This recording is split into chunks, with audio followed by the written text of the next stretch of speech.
নমস্কাৰ মৰমৰ ছাত্ৰ ছাত্ৰীসকল, মই ক্লাছ 10ৰ স্থানাংক জ্যামিতি এক্সাম্পল দি আছিলোঁ। এক্সামত অহা বস্তুবিলাক। চ' টপিকটো স্থানাংক জ্যামিতিৰে এটা এক্সাম্পল, যিটো 2027 বৰ্ষত আহিব লাগে, খুব ইম্পৰ্টেণ্ট।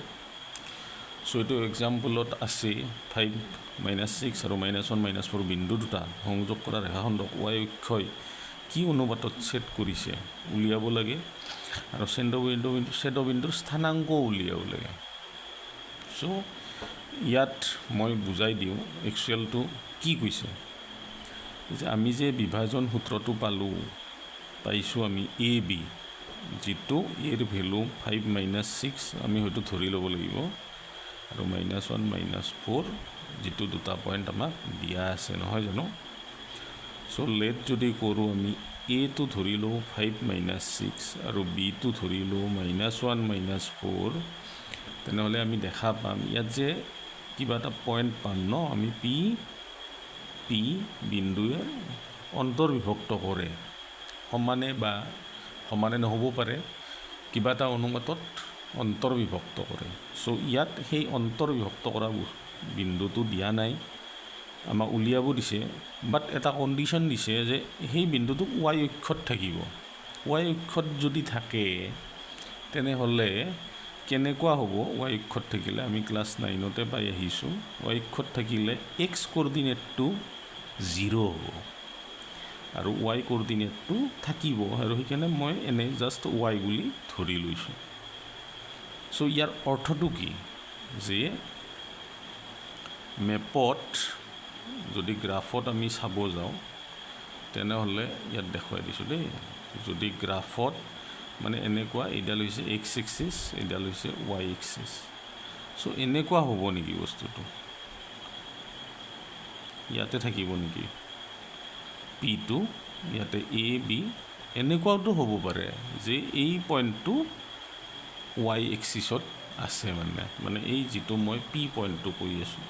চ' থাকিলে ইয়াৰ x কোঅৰ্ডিনেট অলৱেজ 0 হয়, y কোঅৰ্ডিনেটটো থাকিব, বুজি পাইছানে? যিটো ভুজ বুলি কওঁ আমি 9ত যে পাইছিলোঁ ভুজ, সেই ভুজটো 0 হৈ যাব। চ' এইখিনি যদি বুজি পায় কোনোবাই, তেন্তে এক্সাম্পলটো ধুনীয়াকৈ কৰিব পাৰিব। চ' ইয়াত x1 কিমান হ'ব? যদি আমি লিখিলোঁ 5, y1 কিমান হ'ব? -6, ধৰিব পাৰিছানে? y1 -1 আৰু y2 হৈ যাব -4, দেখিছেনে বস্তুটো? এনেকুৱা। চ' আমি এইটো এক্সাম্পল কৰিব লাগিলে m আৰু n ধৰিব পাৰি, কিন্তু আমি তেনেকুৱা নকৰোঁ। আমি কি ধৰিম? যে নিৰ্ণেয় অনুপাতটো দিয়া নাই নহয় আমাক, সেইকাৰণে আমি কি ধৰি ল'ম এনেকুৱা এক্সাম্পলত? k:1, মানে AP ধৰি ল'ম k আৰু PB ধৰি ল'ম 1। চাই ল'বা, হৈছে? আমিতো জাষ্ট ধৰি লৈছোঁ, এটা পইণ্ট ধৰি লৈছোঁ।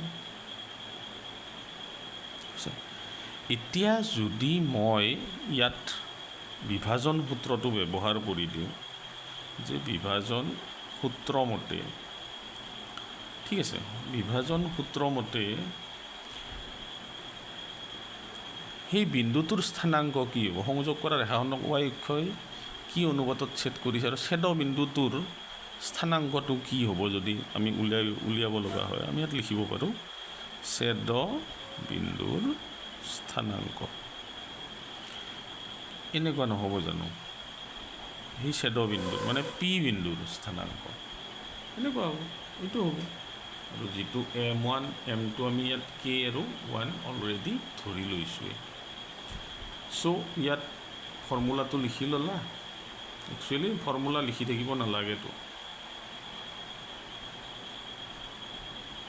ফৰ্মুলা লিখি নাথাকিলেও হয়, কিন্তু ষ্টাৰ্টিঙত লিখিব লাগিব, নহ'লে বুজি নাপাবা। মই কেনে লিখি দিছোঁ, ডাঙৰ হৈছে, শ্বৰ্ট কৰি ল'লে হ'ল। চোৱাচোন, ইয়াত কি হ'ব? k+1, ইয়াত k+1, হয়নে? ইয়াত কি হ'ব? k ইনটু কিমান আছে ভেলু? x2ৰ ভেলু -6, প্লাছ 1 ইনটু x1ৰ ভেলু আছে 5 চ' ইয়াতো k ইনটু y2ৰ ভেলু আছে -1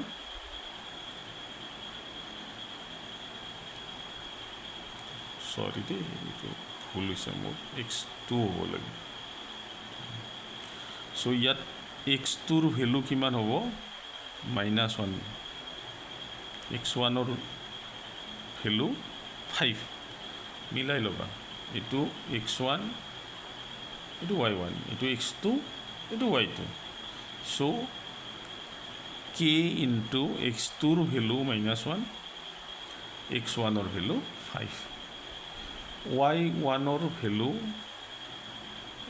y2ৰ ভেলু -4 প্লাছ 1 ইনটু y1ৰ ভেলু -6 চাই ল'বা উল্টা পাল্টা হৈ যাব হয় প্ৰায় হয় কৰোঁতে হয় সেইকাৰণে প্ৰেক্টিছটো মেইন প্ৰেক্টিছ কৰি থাকিব লাগে চ' এইটো হৈ যাব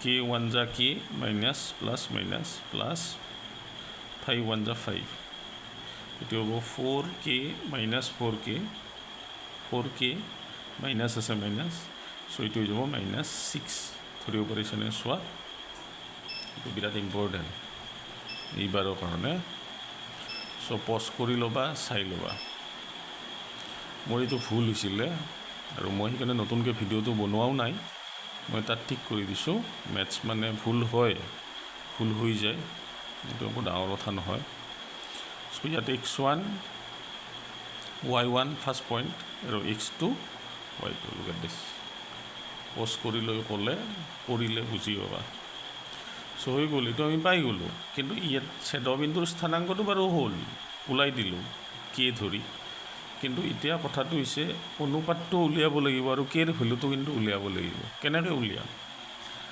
যিহেতু মানে ছেদবিন্দুটো y অক্ষৰ ওপৰত থাকিব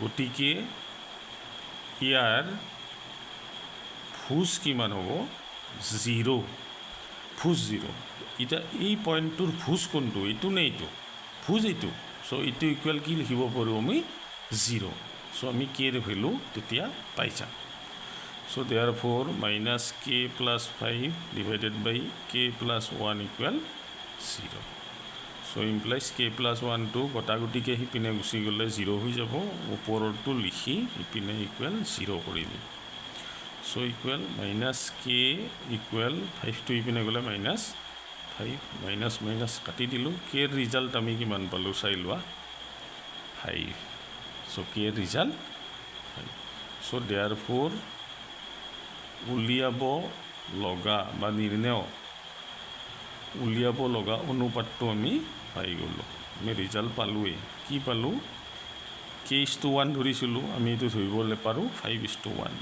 চ' 5:1 এটা তলত 1 আছে চকৰৰে আছে চ' চাই লোৱা মই পুনৰাই এবাৰ বুজাই দিম কুৱেশ্যনটো আছিলে এইটো যিটো এক্সাম্পলত হয়তো কৰি দিয়া আছে কিজানি পজ কৰিলে গম পাবা চ' মই বুজাইছোঁ কি যে এৰ বিৰ ভেলু পাবা পি পইণ্টৰ ভেলু আমাক দিয়া নাই বাট ভুজটো 0 হ'ব আমি গম পাইছোঁ আমি কুৱেশ্যনটো চালে গম পাম আৰু m1 m2 দিয়া নাই সেইকাৰণে আমি ধৰি লৈছোঁ k:1 বুলি ইয়াত ধৰি লৈছোঁ চ' তাৰপিছত একদম চিম্পল ছেদবিন্দুটোৰ আল্টিমেটলি পি বিন্দুটোৰ এইখিনি নিলিখিলেও হয় পি বিন্দুটোৰ স্থানাংকটো একচুৱেলি এইটো এনেকৈ উলিয়াই ভেলু উলিয়াই এইটো পালোঁ আমি চ' ইয়াতে আমি ব্ৰেক কৰিব নোৱাৰোঁ আমি কি কৰিব লাগিব ছেদবিন্দুটো y অক্ষৰ ওপৰত থাকিবতো গতিকে ভুজটো 0 হৈ গ'ল চ' ভুজ হ'লে এইটো ভুজ গতিকে ভুজ ইকুৱেল 0 লিখিছোঁ আমি লিখি কেৰ ভেলু কিমান পালোঁ 5 চ' উলিয়াব লগা অনুপাতটো আমি কিমান পালোঁ 5:1 চ' ইয়াতে শেষ হোৱা নাই অনুপাতটোহে উলিয়ালোঁ আমি এইবাৰ কৰিব লাগিব ছেদবিন্দুটোৰ স্থানাংক একদম ইজি কেৰ ভেলু যে 5 উলিয়ালোঁ ইয়াত পুট কৰিম তাকো ভুজত পুট নকৰোঁ আমি y কোঅৰ্ডিনেটত পুট কৰিম চ' দেয়াৰ ফ'ৰ ছেদ বিন্দুৰ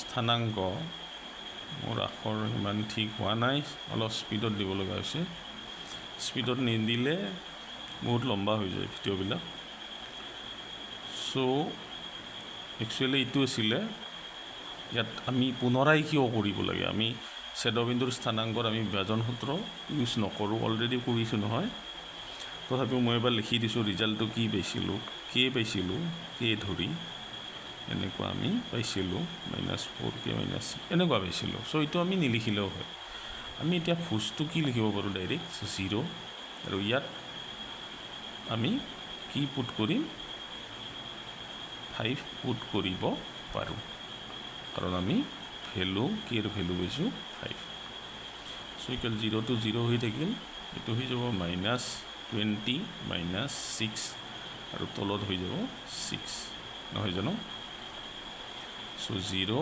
ইয়াত 6 ওপৰত -26 হৈছে চ' ইয়াতে শেষ হোৱা নাই মিনিমাইজ কৰা কাটা অলপ 2ৰে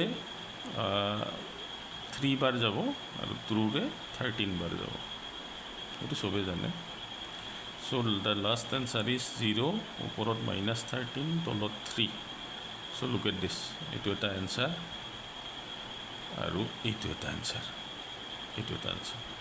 এই দুটা এনচাৰ উলিয়াব পাৰিলে 3 মাৰ্কছ পাবা চ' কুৱেশ্যনটো আছিলে এইটো মই ইয়াৰ পৰা চলিউশ্যনটো দিছোঁ ডায়েগ্ৰামটো আঁকি ল'বও পাৰা নল'লেও কথা নাই ডায়েগ্ৰামত মাৰ্ক নাই ইয়াত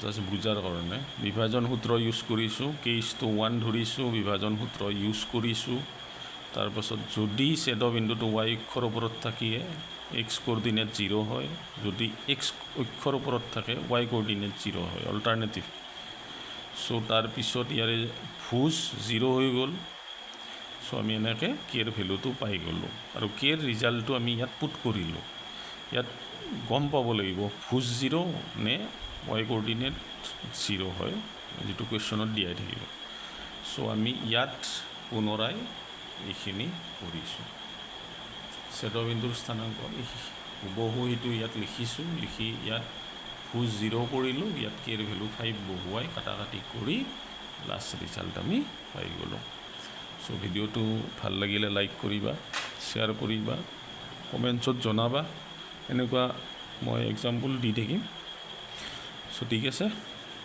আটাইকে এৰিছোঁ আজিলৈ চ' শুভৰাত্ৰি জয় আই অসম